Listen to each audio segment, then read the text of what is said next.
Salam guru penggerak, salam dan bahagia. Dengan saya Neni Mesusanti, calon guru penggerak angkatan 11, mengajar di SMP Negeri 1 Pelambakara, Kabupaten Sumba Timur, NTT. Video ini adalah koneksi antar materi modul 2.1 pembelajaran berdiferensiasi. Apa itu pembelajaran berdiferensiasi? Pembelajaran berdiferensiasi adalah usaha guru dalam menyesuaikan proses pembelajaran di kelas untuk memenuhi kebutuhan belajar individu murid. Artinya, pembelajaran berdiferensiasi adalah pembelajaran untuk mendukung semua murid di kelas kita. Maksudnya apa ya? Ingat, setiap anak adalah unik. Mereka punya kelebihan, kekurangan masing-masing. Begitu pula dengan minat gaya belajar, kebiasaan pola pikir, kemampuan literasi, dan lain-lain pasti berbeda kan? Nah, disinilah diperlukan usaha guru untuk memenuhi kebutuhan belajar murid yang berbeda-beda agar mereka bisa merasakan nyaman saat belajar di kelas dan tentunya tujuan pembelajaran dapat tercapai. Lalu, bagaimana ya cara untuk dapat melakukan pembelajaran berdiferensiasi di kelas? Agar dapat melakukan pembelajaran berdiferensiasi, maka guru harus memahami tujuan pembelajaran terlebih dahulu. Selanjutnya, mengetahui dan merespon kebutuhan belajar murid. Kemudian, menciptakan lingkungan belajar yang mengundang murid untuk belajar. Kemudian, melakukan manajemen kelas yang efektif dan lakukan penilaian berkelanjutan.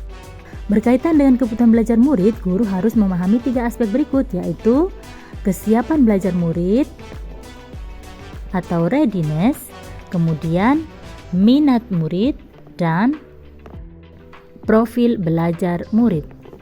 Pertama, kesiapan belajar murid mengharuskan guru untuk menilai pengetahuan awal dan menentukan apa yang telah murid ketahui dan di mana murid berada. Yang kedua, minat murid. Minat setiap anak pasti berbeda-beda. Minat adalah salah satu motivator penting bagi murid untuk terlibat aktif dalam proses pembelajaran.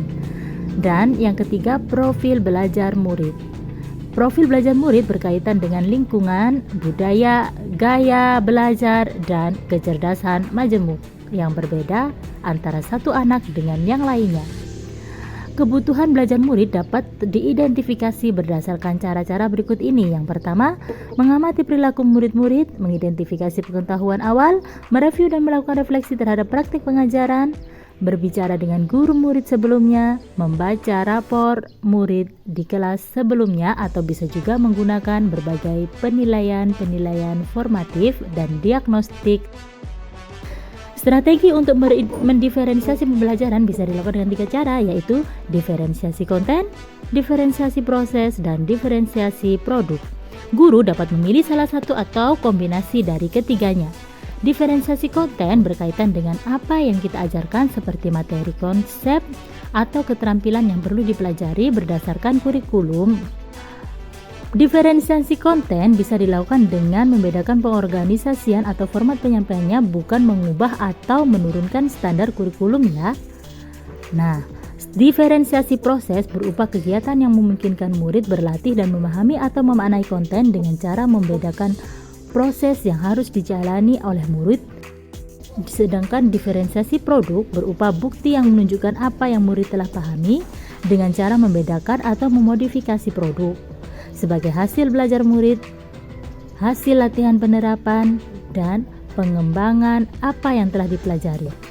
Lalu, adakah keterkaitan antara modul pembelajaran berdiferensiasi dengan modul-modul yang lain? Tentu saja ada. Untuk dapat melakukan pembelajaran, maka guru harus berusaha memenuhi kebutuhan belajar anak sesuai dengan kodrat alam dan juga kodrat zaman. Berdasarkan filosofi Ki Hajar Dewantara, dalam melakukan pembelajaran berdiferensiasi, seorang guru penggerak harus berpihak pada murid, harus reflektif, mandiri, kolaboratif, dan juga inovatif untuk dapat menciptakan pembelajaran agar dapat memenuhi kebutuhan murid. Dengan demikian, seorang guru penggerak dapat mewujudkan kepemimpinan murid dengan menuntun murid merdeka belajar. Hal ini sesuai dengan nilai dan peran guru penggerak. Selanjutnya, pembelajaran berdiferensiasi pun dapat menjadi salah satu strategi untuk mewujudkan visi guru penggerak yang berpihak pada murid. Dan dalam pelaksanaan pembelajaran berdiferensiasi antara guru dan murid harus ada kesepakatan kelas terlebih dahulu agar proses pembelajaran dapat berjalan dengan baik sesuai dengan nilai-nilai budaya positif. Demikian pemaparan koneksi antar materi modul 2.1. Semoga menginspirasi Bapak Ibu guru hebat. Sekian, salam dan bahagia.